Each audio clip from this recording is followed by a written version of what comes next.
para recibir.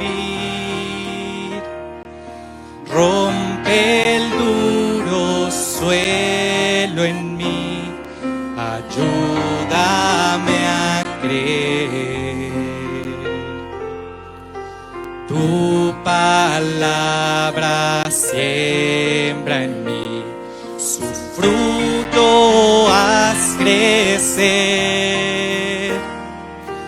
Haz que pueda escuchar, guíame en tu verdad. Muestra Cristo, muestra Cristo. Revela, oh Dios, tu gloria a través de tu verdad, hasta que todos confiesen, Cristo es Señor.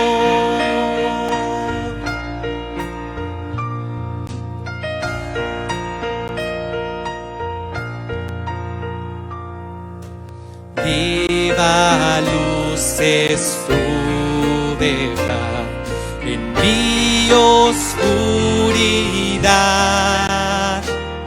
me guarda en la tentación, sabiduría me da, manjar a los hambrientos y a esclavos libertad, riqueza al alma pobres, ven, háblame, Señor. Muestra Cristo, muestra Cristo. Revela, oh Dios, tu gloria a través de tu verdad, hasta que todos confiesen, Cristo es Señor. ¿Dónde más iré, Dios? ¿Dónde más iré?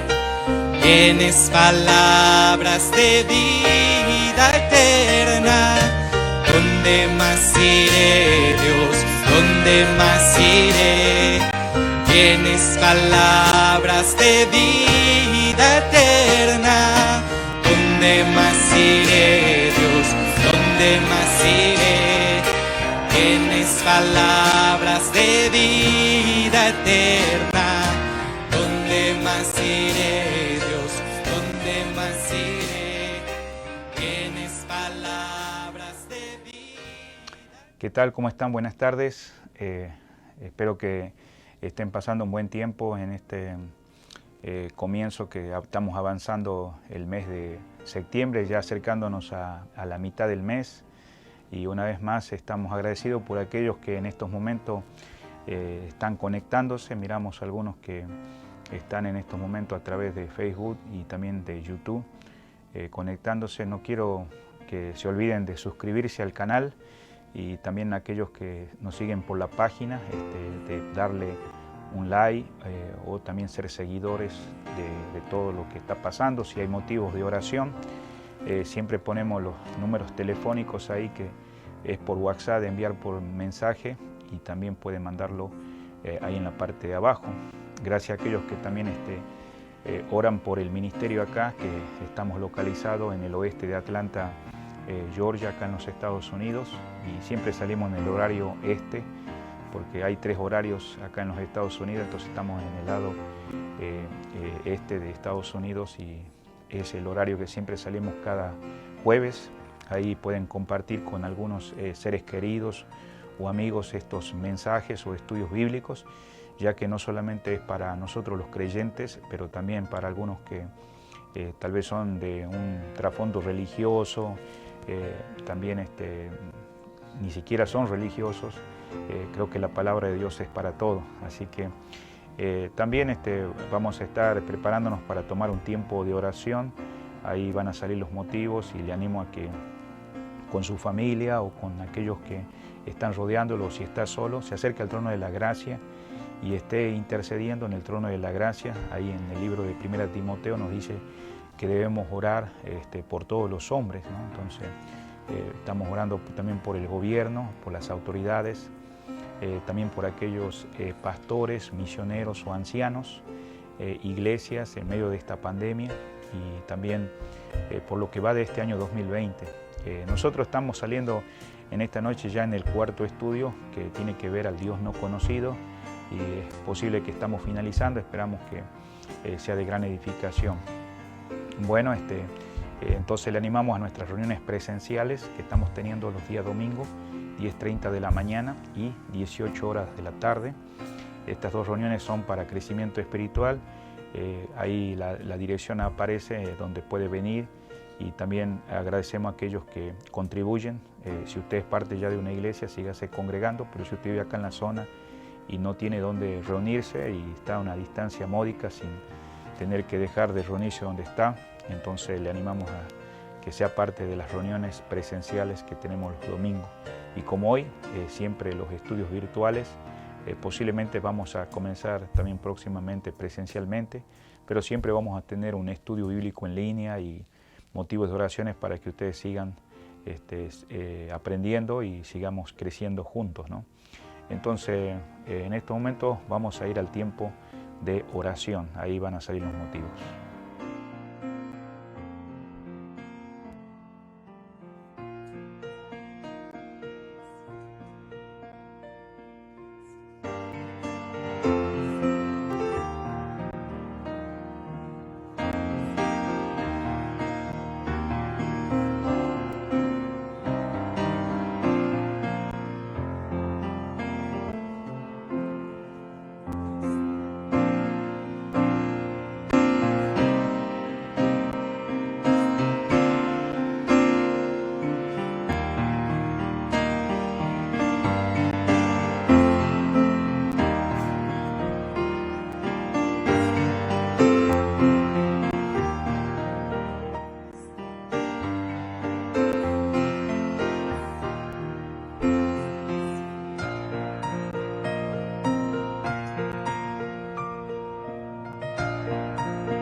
Muy bien, entonces vamos a ir al libro de Hechos, capítulo 17.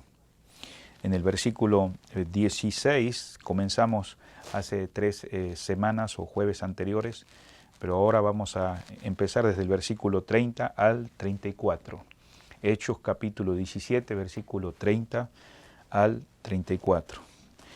Dice la palabra de Dios así: pero Dios, habiendo pasado por alto los tiempos de esta ignorancia, ahora manda a todos los hombres en todo lugar que se arrepientan, por cuanto ha establecido un día en el cual juzgará al mundo con justicia, por aquel varón a quien designó, dando fe a todos con haberle levantado de los muertos.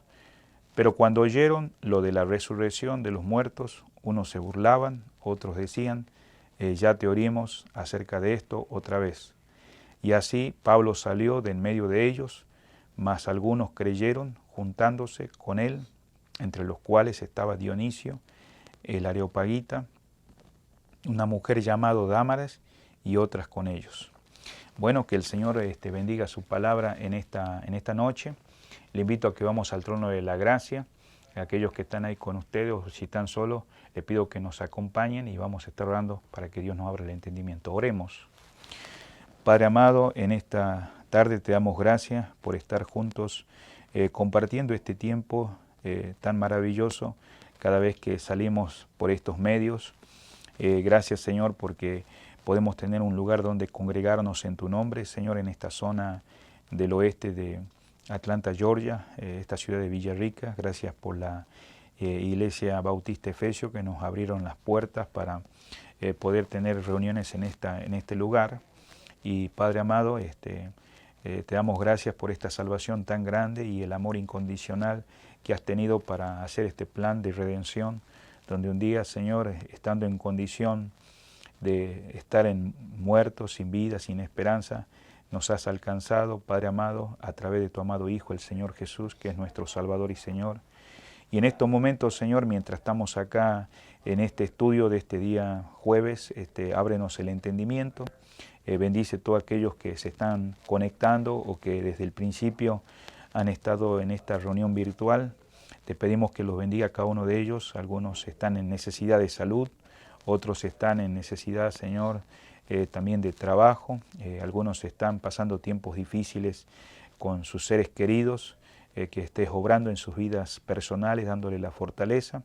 También te rogamos por aquellos que han sufrido pérdidas familiares de seres queridos. Te rogamos que aquellos que están con vida o aquellos que necesitan escuchar tu palabra puedan venir al conocimiento y ser salvados por su gracia, Señor. Bendice el estudio bíblico de esta noche, desde el principio hasta el final, y también si hubiera alguien entre nosotros que todavía no ha comprendido, Señor, esta salvación tan maravillosa, el Evangelio, que pueda manifestarse para que podamos saber, Señor, de qué ha pasado de muerte a vida y que la gloria y la honra sea para ti. Ayúdanos, Señor, en estos momentos.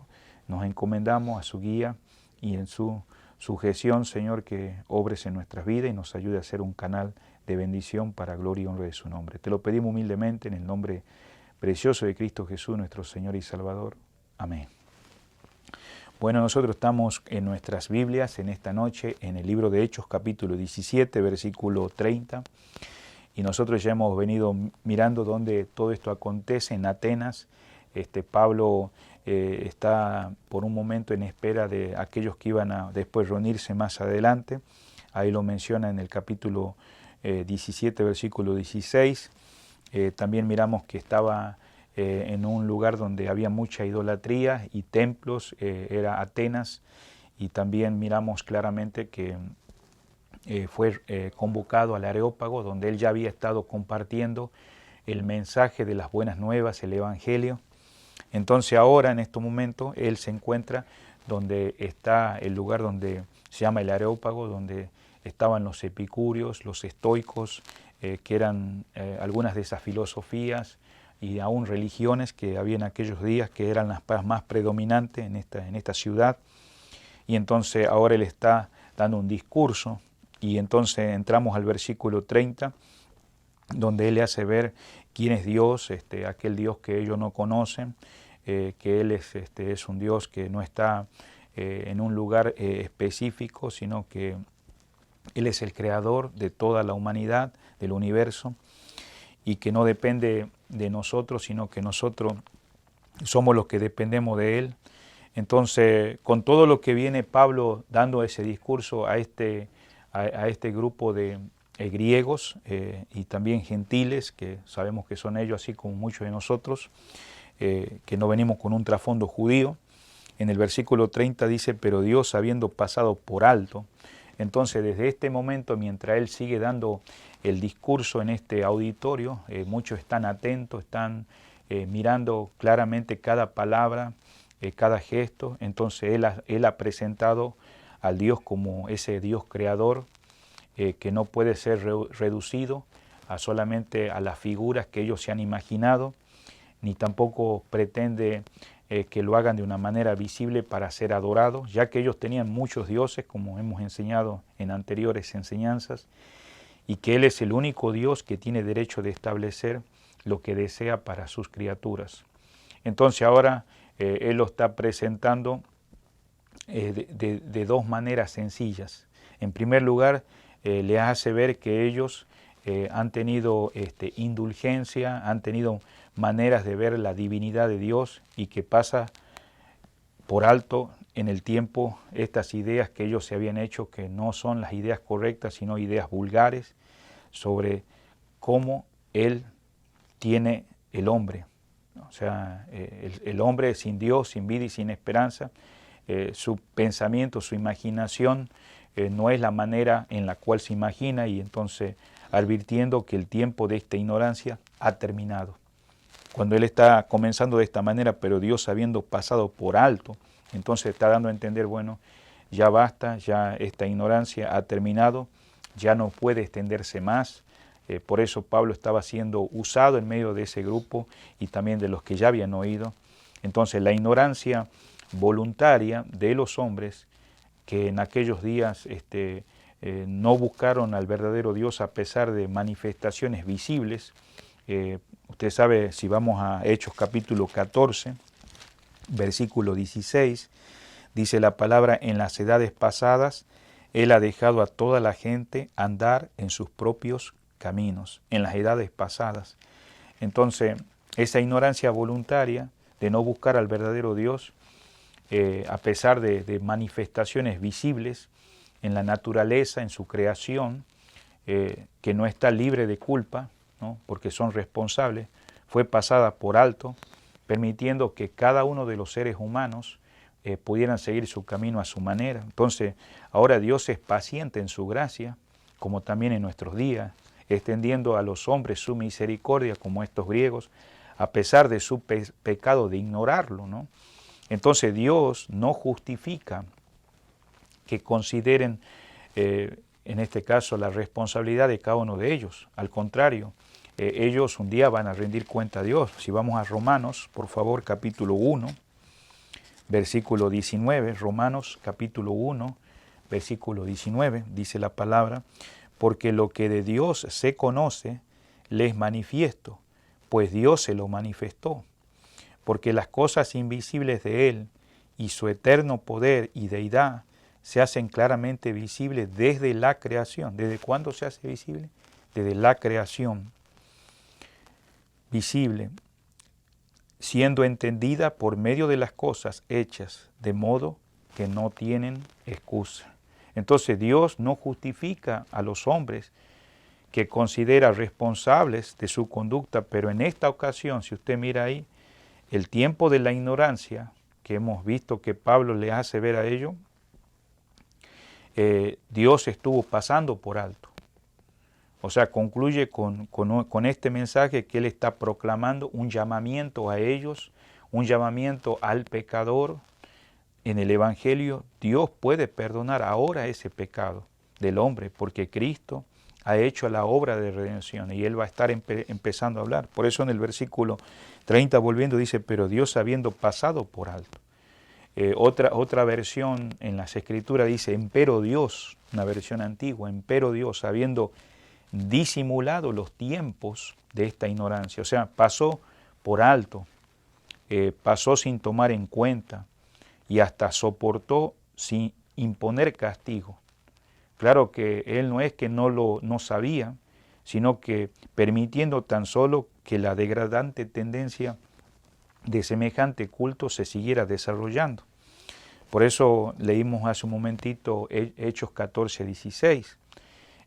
También en Romanos, en el capítulo 1, donde estuvimos hace un momentito, en el versículo 24, nos dice la palabra de Dios así: por lo cual Dios los entregó a inmundicia en la concupiscencia de sus corazones, de modo que deshonraron entre sí sus propios cuerpos. Entonces, vemos claramente que por siglos y siglos nuestro Dios maravilloso, bondadoso, fue paciente con el pecado y la ignorancia del hombre. Aquí en Romanos 3:25 también dice la palabra: a quien Dios puso como propiciación por medio de la fe en su sangre, para manifestar su justicia, a causa de haber pasado por alto, dice, en su paciencia, los pecados pasados. Entonces, en otras palabras, esto no quiere decir que los hombres no sean culpables, no, para nada, no está diciendo eso. El ser humano es responsable por sus acciones, como leemos Romanos 1, 19 y 20, que no hay excusa, ¿no? Pero sin embargo, digamos, vemos que solo Dios contuvo esa ira divina. ¿Por qué? Porque Él ha sido paciente, ha sido misericordioso para toda la humanidad. Y en esta noche, mientras vos estás escuchando, querido amigo, Dios ha sido paciente contigo, como fue con estos griegos que venimos mirando que ellos adoraban entre tantos dioses a un Dios no conocido. Por eso la frase ahí, volvemos a esto, que Dios pasó por alto, o sea, Dios disimuló, Dios miró por encima. Está diciendo, los tiempos de ignorancia ha de entenderse, digamos, en el contexto de toda la Escritura, a través de toda la historia, y hallamos algo interesante, ¿no? Algo, podríamos decir, analógico. Mire conmigo a Gálatas, donde nos hace ver hasta dónde llega que Dios haya pasado por alto estos tiempos de esta ignorancia. Capítulo 4, versículo 3.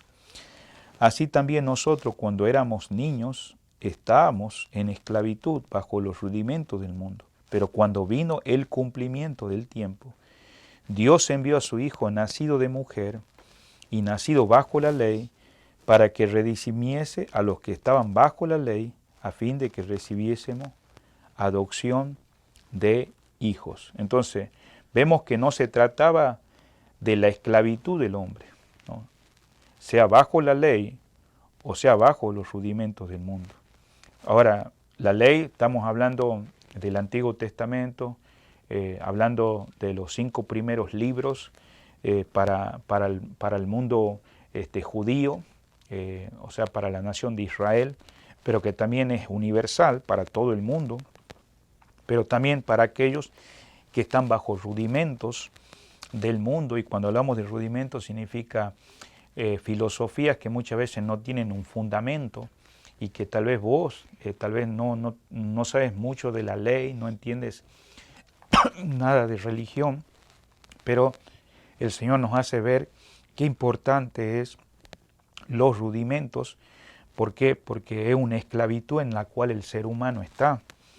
Dice, hasta la hora que en el caso la única libertad con la cual puede dar de esa esclavitud para no seguir en esa ignorancia es por medio de Cristo. Por eso dice ahí en el versículo que hemos leído en Gálatas, que estamos en esclavitud bajo los rudimentos, dice, del mundo. ¿Cuántas filosofías hay en el mundo? ¿Cuántas religiones tenemos en el mundo donde personas están esclavizadas?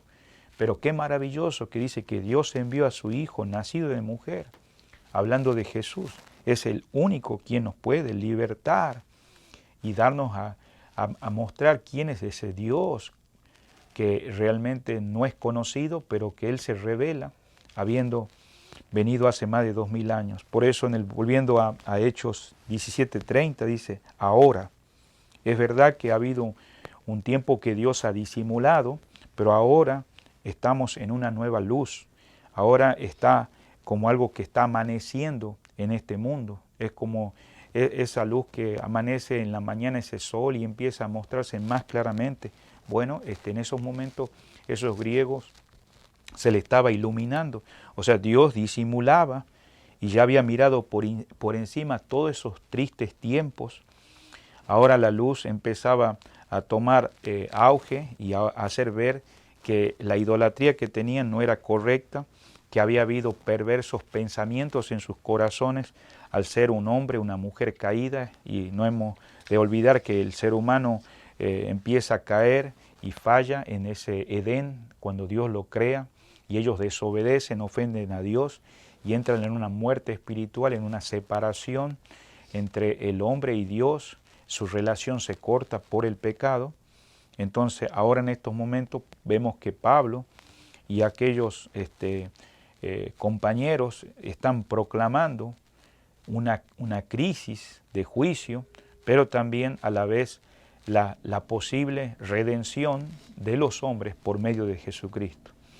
Por eso no debemos olvidar que en aquellos días había muchos cultos paganos y esos sistemas estaban dando fruto de aquellas depravadas costumbres morales que tenían las personas que rechazaban al verdadero Dios.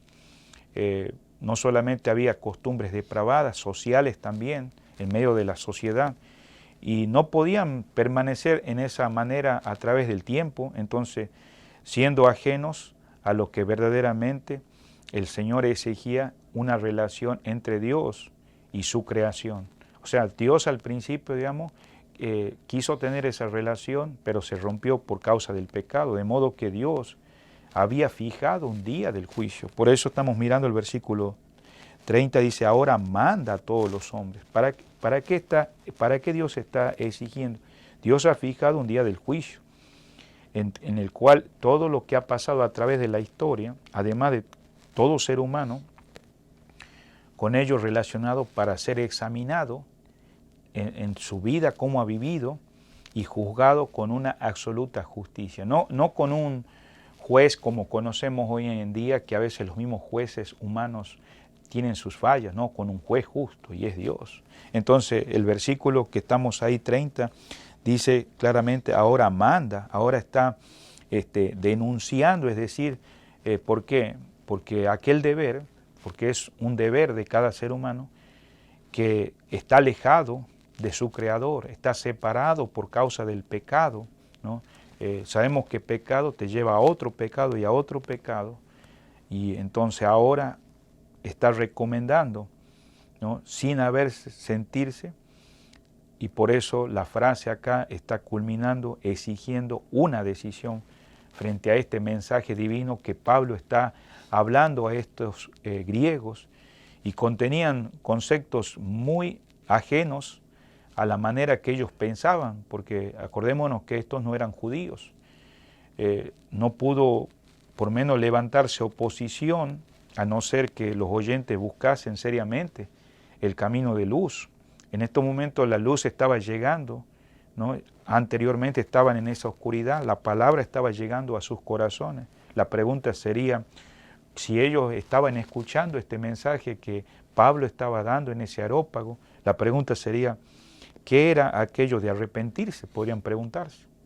¿Qué era, cómo que ese Dios que Él está presentándonos dice que manda en todo lugar que se arrepienta? Y tenemos que comprender la mente y el pensamiento que tenían estas personas. Entonces, por ejemplo, los epicúreos, que nosotros estuvimos mirando últimamente, buscaban la tranquilidad humana dentro de lo material, buscaban el placer, querían darse placer a las pasiones, a los deseos, y ellos, si bien querían frenar las pasiones, no era por considerarlas como malas, ¿no? Porque sabemos que dentro de nosotros hoy en día sabemos que tal vez esto no agrada y no desagrada. Entonces, esto de agradar y desagradar dependiendo cómo mire la cultura donde vos estás viviendo. Hoy en día a veces hay cosas malas que dicen bueno y a lo bueno dicen malo. Entonces, vemos que estas personas no es que pensaban que querían frenar las pasiones por considerarlas malas, sino solo con el fin de evitar secuelas o turbaciones o inconvenientes. Pero también tenemos que no olvidarnos que el ser humano tiene una conciencia, y aun cuando Dios creó al ser humano, hay una conciencia en la cual sabe qué es lo malo y lo bueno. Entonces estas personas que estaban escuchando, si la voz de la conciencia les molestaba, su filosofía, ¿no?, les ahogaba, podríamos decir cuán inconveniente les sería apreciar realmente el pecado como una ofensa contra un Dios de justicia, porque Dios es justo.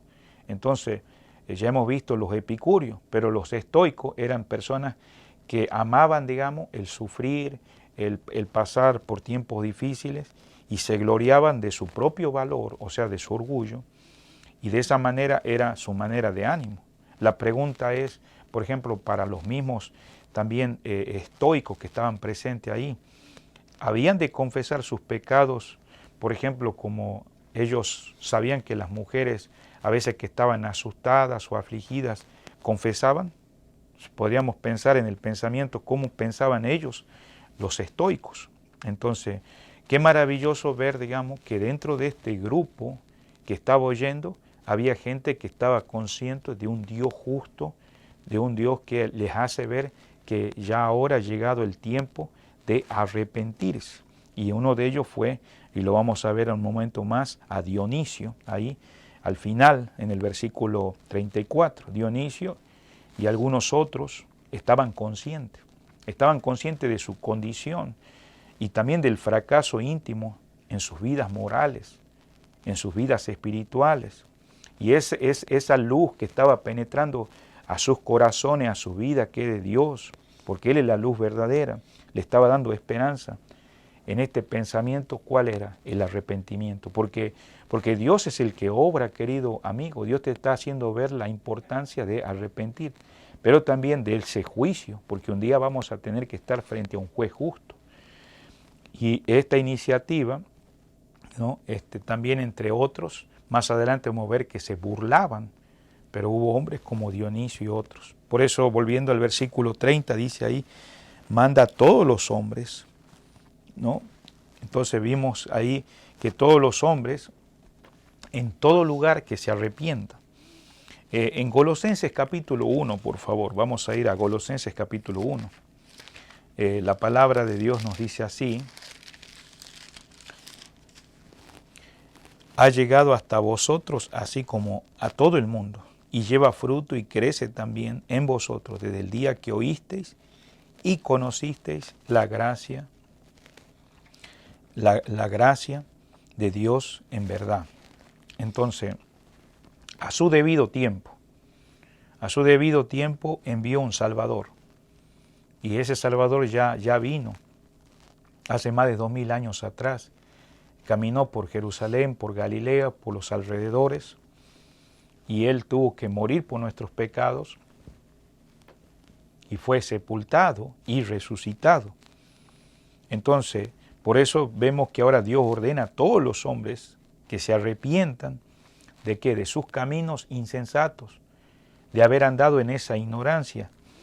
Ahora este Salvador ya murió, este Salvador también resucitó de entre los muertos. Ahora un día va a volver, pero va a volver para juzgar a este mundo. Entonces vemos que la prueba de que juzgará es que resucitó de los muertos. Entonces esta alusión está favoreciendo limitadamente al judaísmo, en donde siempre urgía el arrepentimiento inmediato y completo. Si usted va a Lucas, vemos que dice acá, en el libro de Hechos donde acabamos de leer, que Dios manda en todo lugar a los hombres que se arrepientan. Mire conmigo, por favor, a Lucas, en el capítulo 13, y vamos a dirigirnos al versículo 5. Dice la palabra de Dios así: os digo, no, antes si no os arrepentís, todos pereceréis igualmente. Vamos al capítulo 15 también de Lucas, versículo 10. Dice, así os digo que hay gozo delante de los ángeles de Dios por un pecador que se arrepiente, por un pecador que se arrepiente. O sea, la palabra arrepentirse acá que se está usando es en un sentido más comprensivo de arrepentimiento para vida. Y ese es el arrepentimiento con la cual Dios quiere que ese arrepentimiento Dios está obrando en la vida de estos griegos, no en todos, pero también está obrando en tu corazón en esta noche, querido amigo, porque el Creador establece una demanda frente al mensaje o a la predicación del Evangelio de Pablo, como en esta noche. ¿Y en qué consiste? Consiste en el arrepentimiento. La demanda del Evangelio, querido amigo, no es una opción, no es algo, bueno, es una de las maneras, sino que se establece de un modo. Es un mandamiento, y la invitación del Evangelio no es una súplica divina, sino un mandamiento que Dios está diciendo, y mismo el Señor dice, si no os arrepentís, todos van a perecer igual. Entonces, por lo que el hombre se pierde, en este caso, cuando no lo obedece, por haber quebrantado el mandamiento. Y por eso acá en San Juan 3:36, en una conversación que el Señor Jesús tuvo con Nicodemo, termina diciendo el versículo 36, el que cree en el Hijo tiene vida eterna. O sea, el arrepentimiento es para vida eterna. Pero el que rehúsa creer en el Hijo no verá la vida, sino que la ira de Dios está sobre él. Entonces, este arrepentimiento para vida es cómo estás mirando a Dios, sabiendo que nuestros pecados o esos pecados de estas personas estaban separando, y justamente el orgullo de la filosofía, las costumbres, las tradiciones, y vos también posiblemente tenés eso. Amado hermano, tal vez hay seres queridos que tienen eso. Entonces, el llamado del Evangelio es mundial, es universal, y es para alcanzar a todos los hombres, sin acepción. Por eso dice, en todo lugar. Puede ser ahí donde vos estás, querido amigo, también puede ser en algún país determinado, en una ciudad, en una villa, en un pueblo, en una cárcel, en un hospital, en cualquier lugar, es decir, en cualquier parte del mundo. Y sabemos que este mensaje, así que Pablo estaba transmitiendo a estos griegos también en esta noche una vez más, está el Señor dando una responsabilidad a ti de arrepentirse. Por eso el versículo 31, volviendo de vuelta a Hechos, donde estuvimos, capítulo 17, en el versículo 31, dice la palabra de Dios así, por cuanto ha establecido un día que ha de juzgar al mundo. Este lenguaje, fuera de duda, enseña de que el juicio va a ser, ¿no? Y es una esencia, es un solemne tribunal, no es cualquier tribunal, es un solemne tribunal donde se juzga justamente y donde toda la humanidad en un mismo tiempo va a presentarse frente a ese juez justo. Dios ha establecido, dice. Por eso no debemos olvidar dónde se está convocando este mensaje, este discurso que Pablo está dando. Bueno, él lo está pronunciando este discurso en el Areópago. Nosotros sabemos que es ahí donde se hacían los juicios. Y por eso dice que el Creador estableció. ¿Quién es el Creador? Dios, un día que manifestará ese justo juicio a todos los hombres. Hebreos 9:27 dice que está establecido a los hombres que mueran una sola vez. O sea, una persona parte a la eternidad, muere una sola vez, según Hebreos 9:27, y después de esto, ¿qué dice? El juicio. Entonces, las personas van a enfrentar un justo juicio. El ser humano ha fallado delante de Dios. No hay una segunda oportunidad, no hay un limbo, no hay, si vienes de un contexto religioso, un purgatorio, no hay una segunda oportunidad. Es por eso que pone claro que va a haber un día y la justicia de Dios se manifestará en ese acto judicial. Mire conmigo el libro de Salmos, Salmos 9:8. Dice la palabra de Dios así, Salmos 9:8. Él juzgará al mundo con justicia y a los pueblos, que dice, con rectitud. Vamos a ir a Salmos 96, versículo 13. Salmos 96, 13. Dice la palabra de Dios así en Salmos 93 y el versículo 13. Delante de Jehová que vino, porque vino a juzgar la tierra, juzgará al mundo con justicia y a los pueblos con su verdad. O sea, aquel que creó al hombre, que es Dios, y quien llama al arrepentimiento, para que haya una nueva relación con Él, y es por medio de Jesucristo será quien le juzgue. La pregunta es, en esta noche, si estamos prestando atención, ¿no? Hablando de estos griegos que estaban escuchando, ¿qué habían de pensar en cuanto a un día de juicio universal para todos los hombres? Porque ellos no tenían una menor idea. Según las leyendas griegas, las costumbres, las filosofías que ellos tenían, las divinidades, ¿no?, intervenían con alta frecuencia en la vida de cada uno de esos personajes, pero desempeñaban un papel muy semejante a los de los hombres, diferenciándose, ¿verdad?, de los mortales solamente por las superioridades de la fuerza o de su hermosura, siendo dominados por vicios de la sociedad terrenal. Entonces, todos estos dioses que ellos adoraban o que estaban ellos también como esclavizados, esos mismos dioses estaban dominados por esos vicios. Y a nosotros, ¿verdad?, nos extraña este anuncio que dice que Dios juzgará un día, ¿no?, de juicio, un lugar, ¿no? Puede ser de gracia y de la redención, pero enfatiza acá algo muy importante, que había de cambiar los tiempos de ¿qué? De esta ignorancia. Ahora hay una responsabilidad, pero también hay una oportunidad, donde nosotros en estos momentos estamos enfrentando la responsabilidad y la oportunidad, cuando te das cuenta que va a haber un día del juicio. Y justamente la gracia es a través de nuestro Señor Jesucristo y la redención. De hecho, las enseñanzas de los apóstoles, de aquellos que fueron testigos oculares del Señor, que insistían a menudo esta obra, que un día iba a haber un juicio, y por eso había encomendado este juicio en las manos de su Hijo. Mire conmigo al libro de San Juan 5:27, San Juan 5:27. Claro que hay otros versículos, se los voy a dar, pero vamos a ver acá San Juan 5:27. Y también le dio autoridad de hacer juicio por cuanto es el Hijo del Hombre. También en los profetas, como Daniel 7:13, habla de esto. Y justamente habla de el Hijo del Hombre, constituido como el juez perfecto, por ser Dios y a la vez hombre. También en el libro de Mateo 13, versículo 41 al 45, habla de este juicio.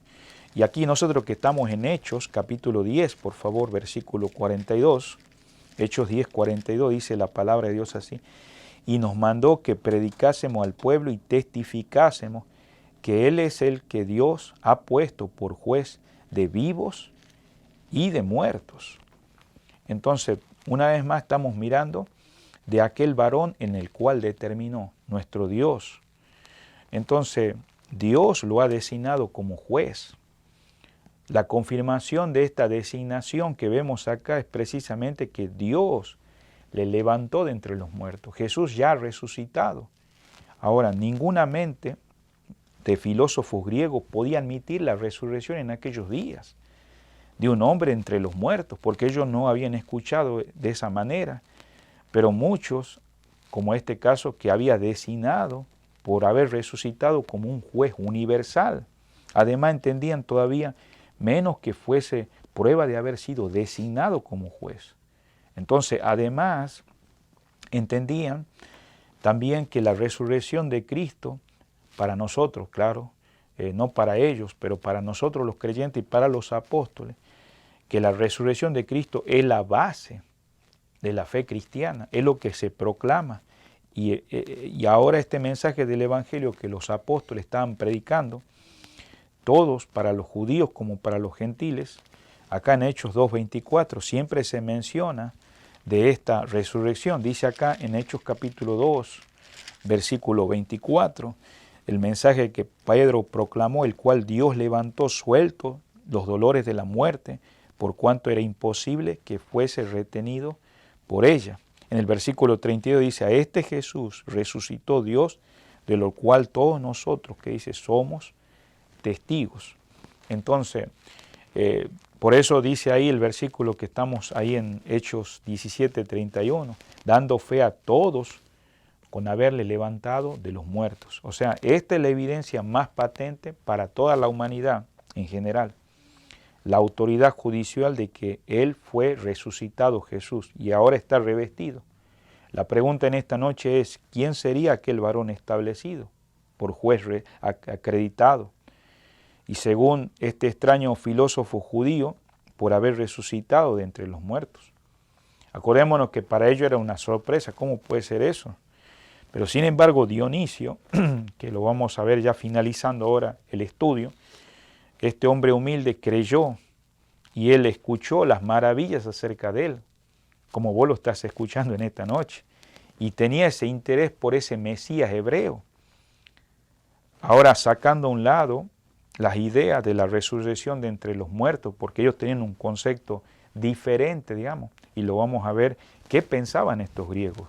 En el versículo 32 dice su palabra, entonces que Dios va a juzgar un día, pero cuando oyeron de la resurrección, aquí vemos la reacción, así como oyeron de la resurrección de los muertos, dice, unos se burlaban.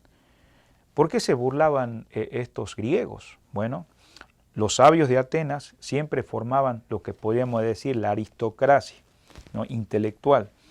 En el mundo no solamente griego, pero greco-romano, ya que el imperio romano estaba muy patente en aquellos días.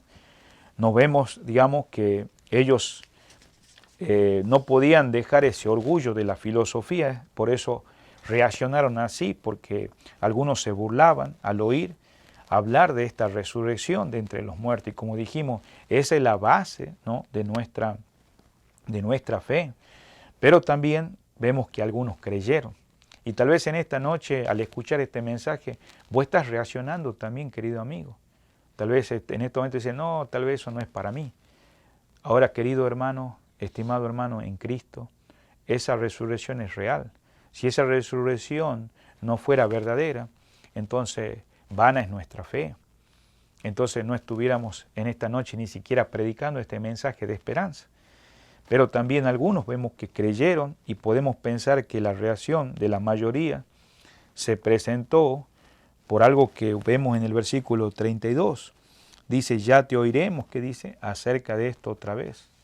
Habían quedado impresionados por ese extraño y elocuente discurso de parte de Pablo, comprendiendo que Pablo estaba siendo reconocido como palabrero. Si usted nota, acá nosotros lo vimos en uno de los primeros estudios, donde dice la palabra del Señor en el versículo 18, y algunos filósofos de los epicúreos y de los estoicos disputaban con él, y uno decían, ¿qué querrá decir que dice este palabrero?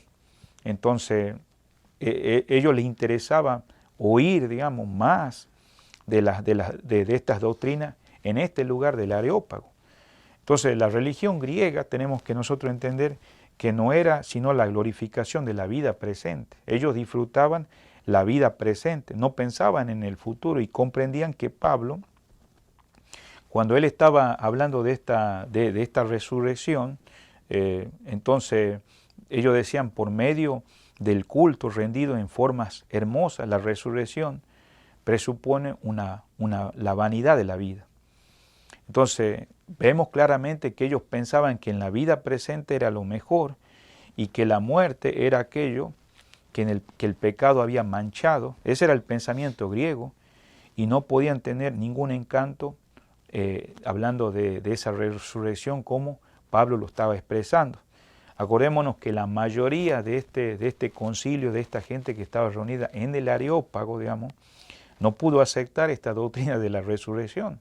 Por eso vemos la reacción, por eso miramos la mente en la cual ellos pensaban. Para los griegos, el cuerpo era solo una prisión.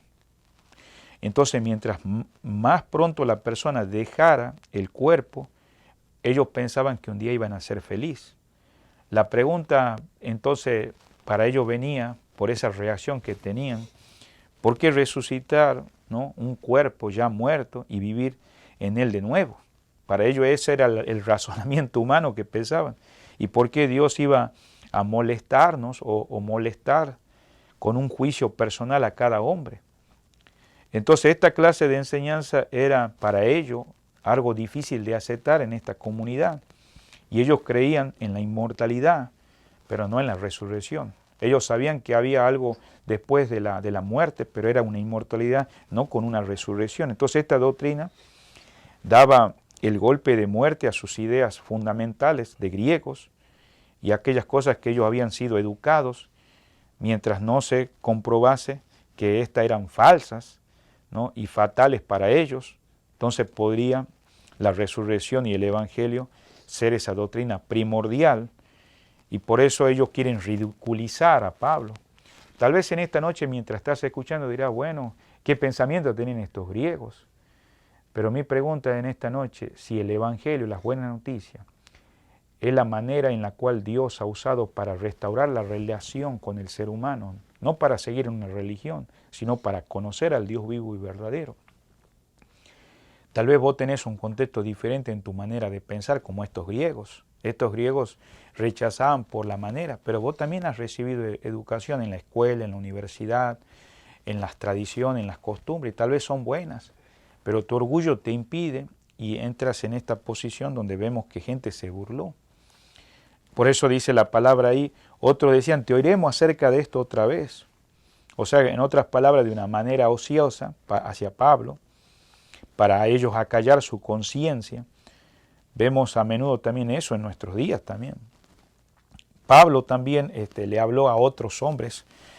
Acá en Hechos 24, 25 estaba Félix, y dice acá la palabra de Dios en el versículo 25, donde también Félix escuchó el mensaje y dice, al disertar Pablo acerca de la justicia, el dominio propio y del juicio venidero, Félix se espantó y dijo, ahora vete, pero cuando tenga oportunidad, dice, te llamaré. Vemos ahí claramente que probablemente acá Félix temiera el oír más, porque estaba escuchando un fuerte mensaje de parte de Pablo, para no ser contrañido, para no ser conmovido y creer estas verdades no queridas. Entonces vemos que él dice esa expresión, te llamaré en otro momento para escuchar. Por eso vemos en este sector de estas personas que decían, bueno, ya Pablo te vamos a escuchar en otro momento. Tal vez es una manifestación no tanto de interés, pero también de cortesía. A veces somos corteses en decir, bueno, está bien, en otro momento te voy a escuchar, sin dejar de ser, en estas palabras, irónico, oyéndolo de nuevo en otra ocasión.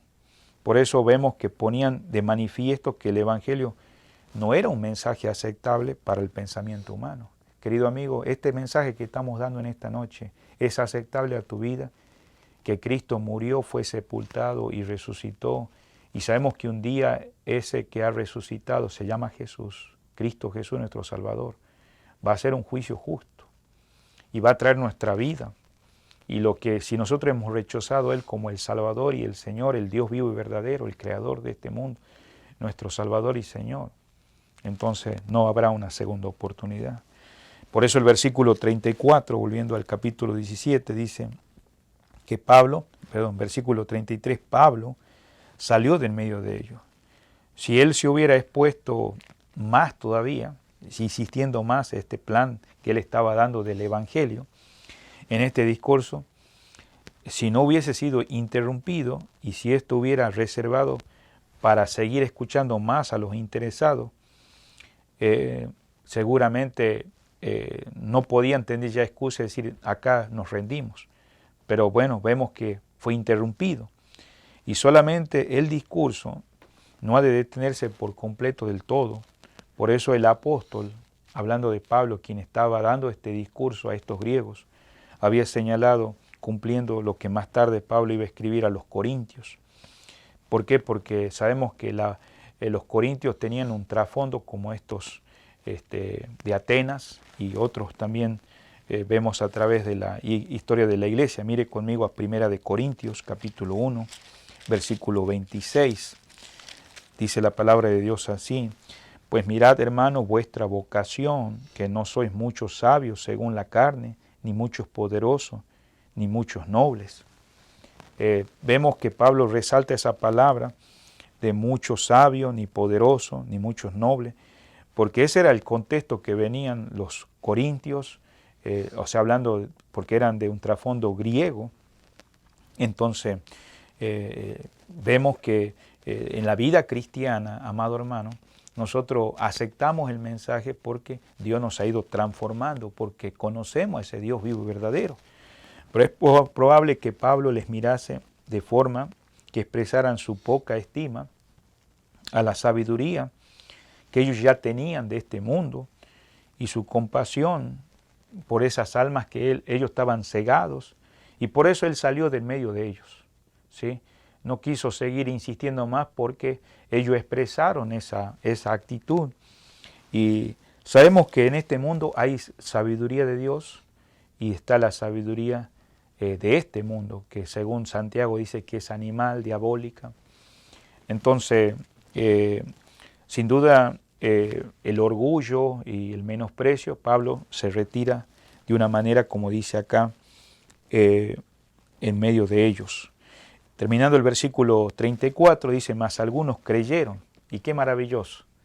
Ese es el punto crucial, ahí donde dice, juntándose con él.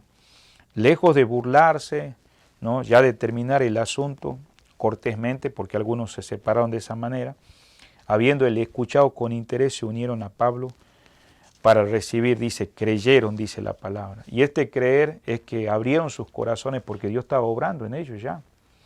Y entre eso estaba Dionisio el Areópago. ¿Y quién era Dionisio? Dionisio pues es un miembro de aquel tribunal, ¿no? Una tradición antigua dice que fue puesto por Pablo sobre el pequeño rebaño de Atenas. Por eso, pero algunos sabios había en la iglesia. Estamos hablando de la historia de la iglesia cristiana. Y uno de esos fue Dionisio, Areopagita de Atenas, que vemos acá. Era uno de ellos, ya que solo entraba en el consejo de hombres y era reconocido por la posición destacada de méritos frente a la sociedad de aquel entonces de Atenas. Por eso vemos que Dionisio dice, acá la palabra, en el versículo 34, juntándose con él, los cuales estaba, que dice Dionisio. Ahora, Dionisio también pensaba como ellos, pero Dios obró en su corazón. Y por eso de seguro el número de convertidos allí, de hombres capaces, como decía Olaus Hausens, decía esto, fue puesto en la iglesia. No fue grande como para que pudiese haber muchas preferencias.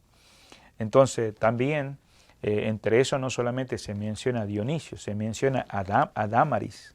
Ahí en el versículo 34 dice, y una mujer llamada Dámaris.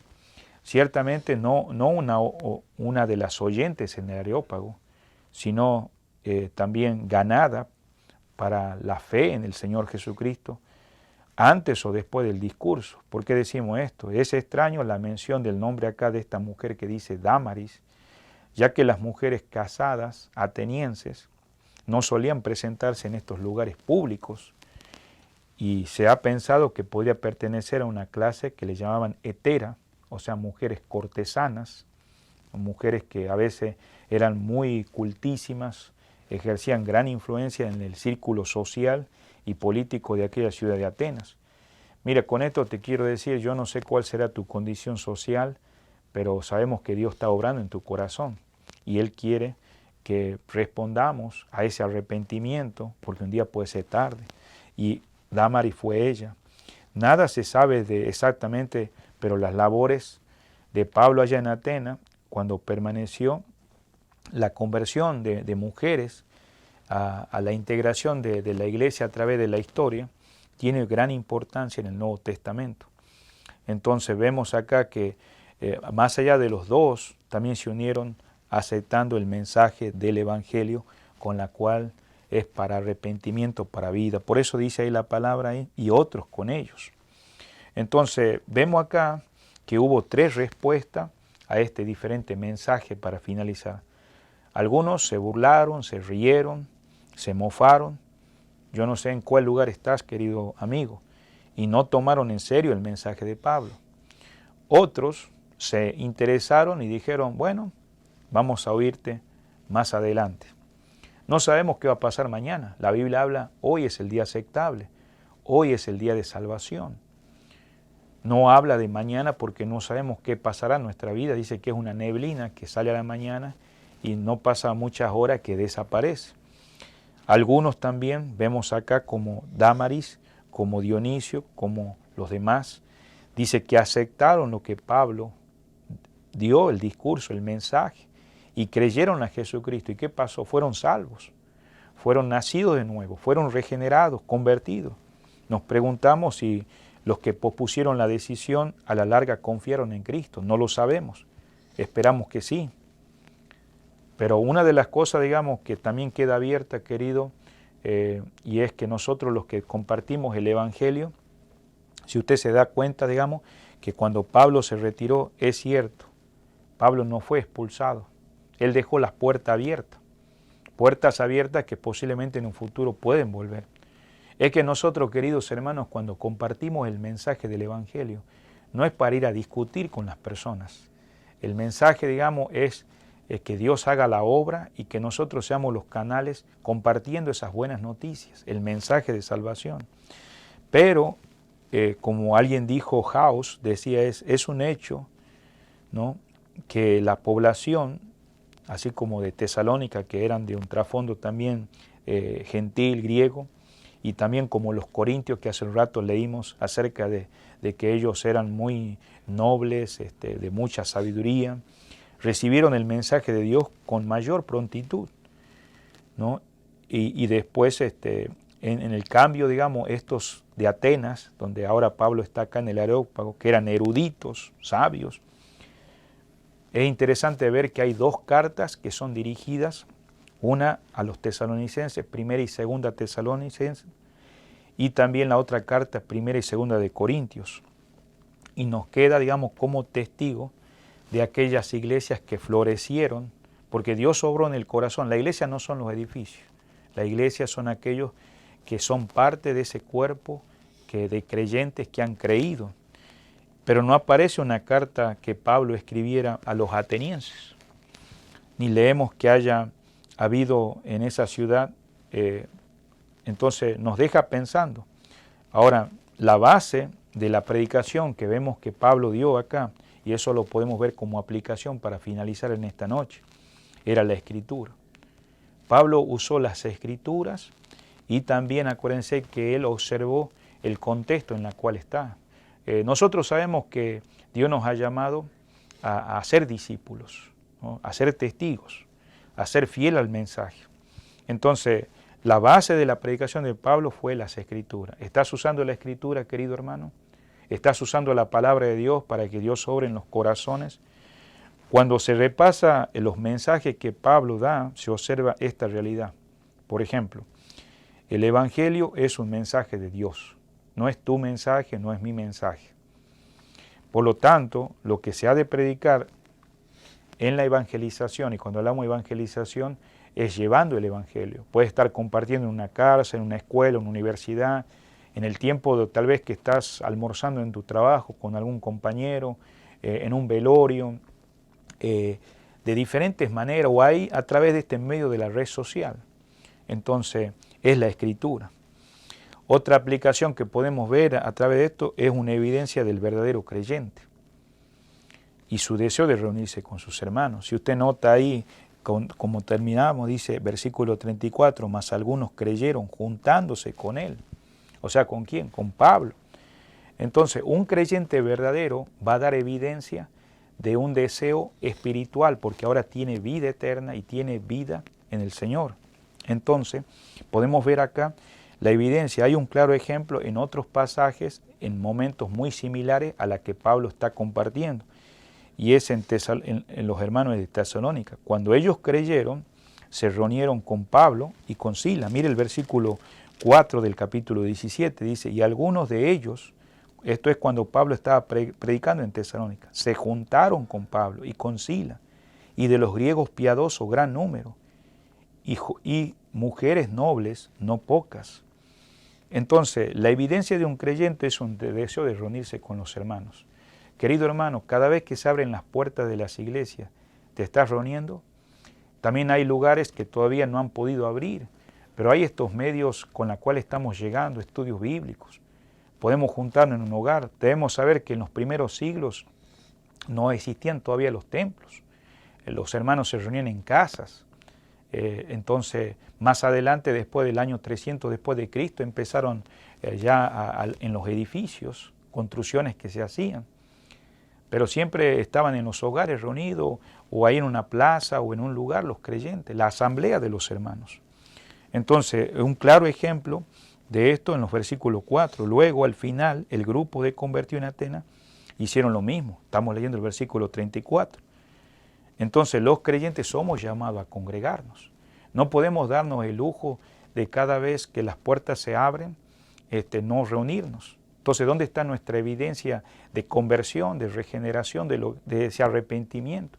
Entonces, un creyente anhela congregarse si hay esas posibilidades de reuniones presenciales como vemos en aquellos días.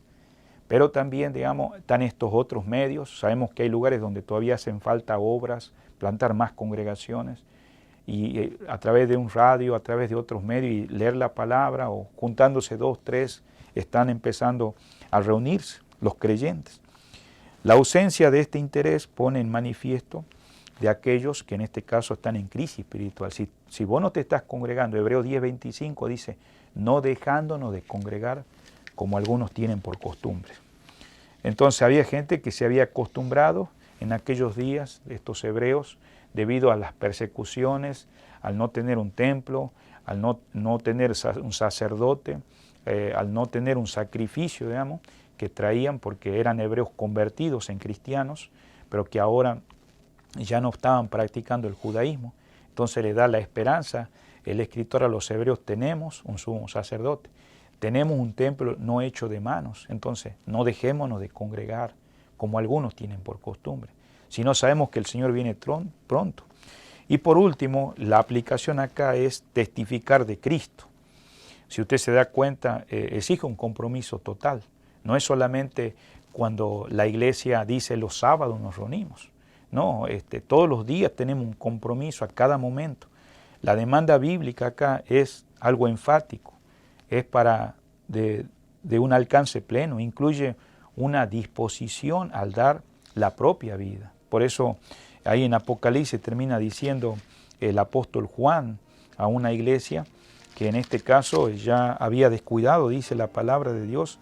En Apocalipsis 2:10 dice, no temas en nada lo que va a padecer.